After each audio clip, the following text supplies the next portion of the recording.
దక్షిణాఫ్రికా వేదికగా జరిగిన G20 సమ్మిట్ కి ప్రధాని మోదీ హాజరయ్యారు సార్. అమెరికా అధ్యక్షుడు ట్రంప్ అయితే బహిష్కరించారు. అమెరికా, భారత్ ఈ రెండు దేశాలు కూడా G20 కూటమిలో ఉన్నాయి. ఎందుకు సార్ ట్రంప్ G20 సమ్మిట్ ని బహిష్కరించారు అండ్ దాని ప్రభావం ఏంటి? అంటే ట్రంప్ ఎందుకు బహిష్కరించారో మనం చెప్పేశాం ఇదివరకే. సౌత్ ఆఫ్రికాతో ఉన్నటువంటి డిఫరెన్సెస్ రీత్యా ట్రంపే కాదు, అమెరికానే బహిష్కరించింది. Difference between Trump boycotting, America boycotting. Trump రాకుండా ఫారిన్ మినిస్టర్ పంపచ్చు, కానీ ఒక జూనియర్ డిప్లొమాట్ పంపాడు. అంటే ఒక రకంగా అమెరికానే బాయ్కాట్ చేసింది. సో అమెరికా ఎందుకు బాయ్కాట్ చేసింది అంటే సౌత్ ఆఫ్రికాలో ఉన్నటువంటి ప్రభుత్వము వైట్స్ పట్ల, శ్వేత జాతీయుల పట్ల, తెల్లవారి పట్ల వివక్షపూరిత విధానాలు అనుసరిస్తుంది అన్నది ట్రంప్ ఆరోపణ. సో ట్రంప్ ఎందుకంటే సౌత్ ఆఫ్రికా చాలా కాలం తెల్లవాళ్ళ పాలనలో ఉండే, ఎలాగైతే భారతదేశం లాగా మెజారిటీ ప్రజలకు అధికారం లేకుండా తెల్లవాళ్ళు ఎలాగైతే పాలించారో సౌత్ ఆఫ్రికాలో కూడా even today whites account for around 7%. వాళ్ళు పాలించడము, ఆ తర్వాత నేషనల్ రీకన్సిలియేషన్ చెప్పి నెల్సన్ మండేలా నాయకత్వంలో నల్ల జాతీయుల విముక్తి పోరాటం విజయవంతమై శ్వేత జాతీయ దురహంకార పాలన, వైట్ రేసిస్ట్ ప్రభుత్వం అంతమైంది. కానీ స్టిల్ ల్యాండ్, అత్యధికంగా ల్యాండ్ వైట్ చేతిలో ఉంది.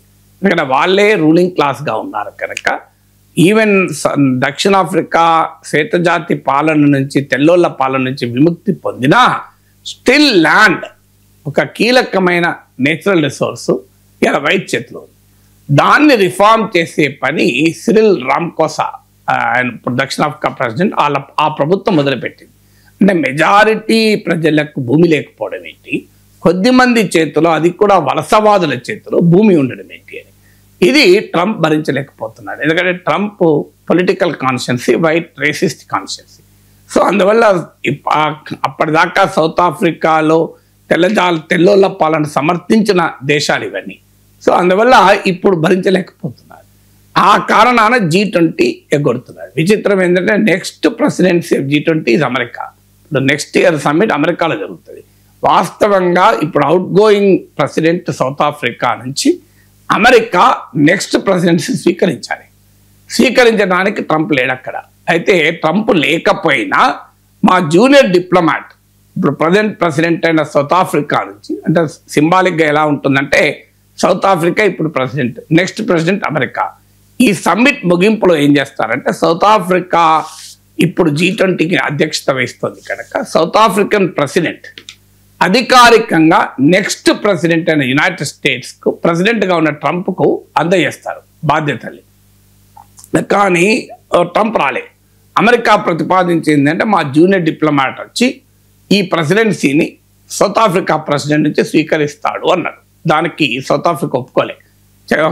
ట్రంప్కు చెంపబెట్ లాంటిది, వచ్చి నువ్వు తీసుకుంటే తీసుకో, లేకపోతే ఎవరికి సింబాలిక్గా అప్పచెప్పం, నెక్స్ట్ ప్రెసిడెన్సీ ఆటోమేటిక్గా అమెరికాకి వెళ్తుంది, కానీ ఆ సింబాలిక్ జెస్టర్ అయితే ఉండదు అని చెప్పి తెలిసేశారు. ఎందుకంటే ఒక దేశ ప్రెసిడెంట్ ఒక జూనియర్ డిప్లొమాట్కి ఎట్లా బాధ్యత అప్పచెప్తాడు? జూనియర్ ఇప్పుడు ఉదాహరణకు కలెక్టర్ రిలీవ్ అయ్యి ఇంకో కలెక్టర్ వస్తాడు, నేను మాత్రం రాను, నువ్వు నా పిఏని పంపిస్తా, నా పిఏకు ఛార్జ్ హ్యాండ్ ఓవర్ చేయాలి అన్నాడు కొత్త కలెక్టర్. పాత కలెక్టర్ ఒప్పుకుంటాడా? నా పిఏకి హ్యాండ్ ఓవర్ చేయంటే నా పిఏకి హ్యాండ్ ఓవర్ చేయి, నేను తీసుకుంటా అంటే ఒప్పుకోడు కదా. సో ఇది కూడా అంతే కదా. అందుకే సౌత్ ఆఫ్రికా ప్రెసిడెంట్ మంచి పని చేశాడు, నేను నథింగ్ డూయింగ్, ఆ సింబాలిజమే ఉండదు అని చెప్పేశాడు. తర్వాత మీకు ట్రంప్ వైఖరికి భిన్నమైన వైఖరి G20 తీసుకుంది. ట్రంప్ ఏమో యూనిలేటరలిజం, అంటే అమెరికా చెప్పిందే ప్రపంచం అంతా వినాలి. ఇప్పటికో 200 దేశాల పైన టారిఫ్లు విధించాడు.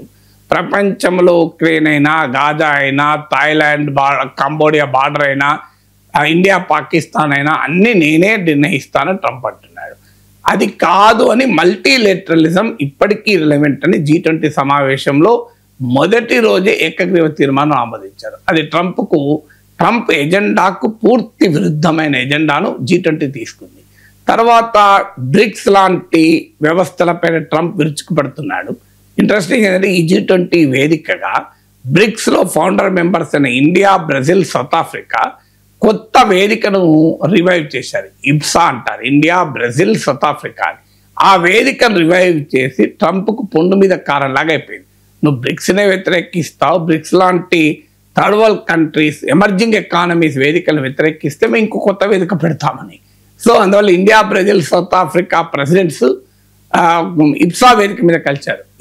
ఈ ఫోటోగ్రాఫ్ ఉంటే ట్రంప్కు గుండె గల్లం బేదారైపోతుంది. మీకు అంతకుముందు చూసాం మన షాంఘై కోఆపరేషన్ ఆర్గనైజేషన్ మీటింగ్లో prime minister Modi, president Putin, president జింపింగ్ల ఫోటో ఉంటే అసలు ట్రంప్ ఎంత వైలెంట్గా రియాక్ట్ అయ్యాడు.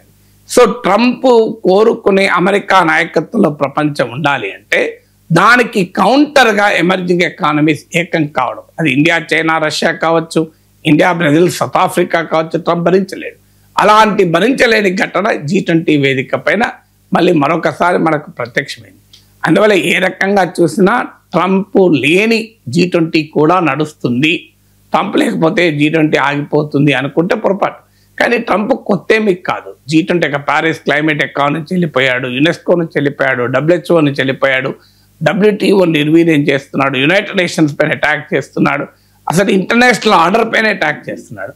అందువల్ల G20 పై కూడా అటాక్ చేస్తాడు. అందువల్ల ఇది కొత్త కాదు.